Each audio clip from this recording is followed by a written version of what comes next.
वीर जी आपकी दुश्मनी मुझसे है ना, तो मुझसे बात कीजिए। लेट हर गो।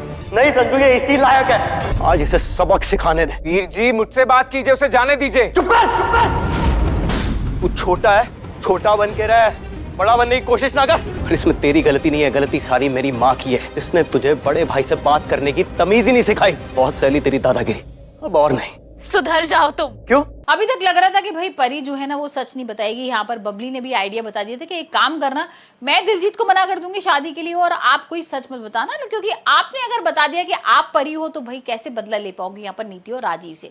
यहाँ पर वो इसी के अकॉर्डिंगली सारी चीजें होती हैं, दिलजीत को बताती है, दिलजीत को गुस्सा आता है, उसको लेके पहुंच जाता है वेयर हाउस और यहाँ पर अब शादी कर रहा है बबली के साथ। अब यहाँ पर परी क्या करेगी, क्योंकि परी को तो ये लग रहा था कि उसका आइडिया बन जाएगा और यहाँ पर दिलजीत मान जाएगा कि ठीक है मुझे शादी नहीं करनी है, लेकिन दिलजीत कैसे पीछा छोड़ने वाला है। यहाँ तो उसको तो मौका मिल गया था ना बबली से शादी करने के लिए, और उसने तो कितने सालों से सोच रखी थी कि भाई उसे बबली से शादी ही करनी है। और यहाँ पर नीति ने भी बोल दिया है, बिगड़े हुए में क्या खराबी है? मुझे यकीन नहीं होता तुम ताई जी की औलाद हो। मैंने तुझसे पूछा तू किसकी औलाद है? दिलजीत क्या हुआ?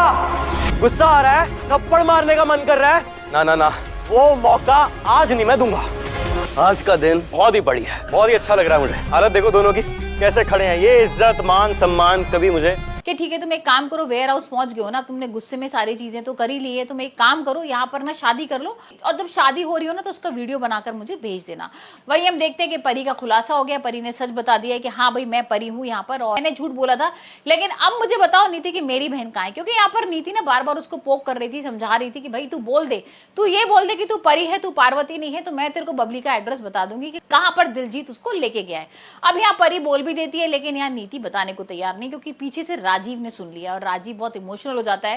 पहले तो उससे गले वगैरह मिलता है और यहाँ पर उसको बोलता है कि तुमने ये सारी चीजें क्यों की, तुम्हें तो पता था ना कि मैं तुमसे कितना प्यार करता हूँ। मेरे घर में नहीं मिली, आज मिल रही है, देखो कैसे खड़े हैं। बस एक बार दोनों मेरे पैरों में। भगवान जी ने आपको उम्र में जरूर बड़ा बनाया, लेकिन आपकी हरकतों ने आपको उतना ही छोटा। प्यार, मान सम्मान, इज्जत, ये सारी चीजें कमाई जाती हैं और उसी को मिलती है जो डिजर्विंग होता है। लेकिन यहाँ पर परी सुनने को तैयार ही नहीं है, उसके दिमाग में तो बबली चल रही है कि बबली को किस तरीके से मैं बचाऊं, और यहाँ पर वो पता ही है उसको कि भाई राजीव धोखेबाज है, उसने किस तरीके से यहाँ पर सबके साथ मिलकर मुझे भी पहाड़ों पे से धक्का दिया था। अब सवाल ये उठता है कि राजीव किस तरीके से समझाएगा परी को कि वो बेकसूर है, क्योंकि यहाँ समझाने की कोशिश कर रहा है बट परी सुनने को तैयार ही नहीं है।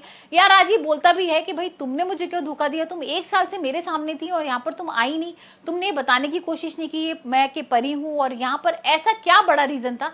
तो यहाँ पर ही वो सब तो बता देगी कि भाई मुझे किस तरीके से धक्का दिया था, सारी चीजें की थी। लेकिन यहाँ पर राजीव ना बात को घुमा देगा और राजीव बोलेगा कि ठीक है इन सब लोगों ने किया था ना, मैंने तो कोई गलती नहीं की थी, तुमने मेरे को क्यों सजा दी इतनी बड़ी कि तुमने मुझे अपने से दूर रखा। अब यहाँ पर परी कुछ बोल नहीं पा रही है, लेकिन अब यहाँ मेन चीज है बबली, और राजीव और परी मिलकर भाई ढूंढ रहे हैं बबली को। यहाँ पर नीति से भी पूछताछ करते हैं कि कहाँ पर छुपा हुआ है बबली को, और लास्टली उनको बबली मिल जाती है। लेकिन अब देखना बहुत इंटरेस्टिंग होने वाला है, क्योंकि यहाँ पर दिलजीत के पास बहुत सारे गुंडे वगैरह हैं और देखते हैं जब ये दोनों पहुंचेंगे तब क्या होगा।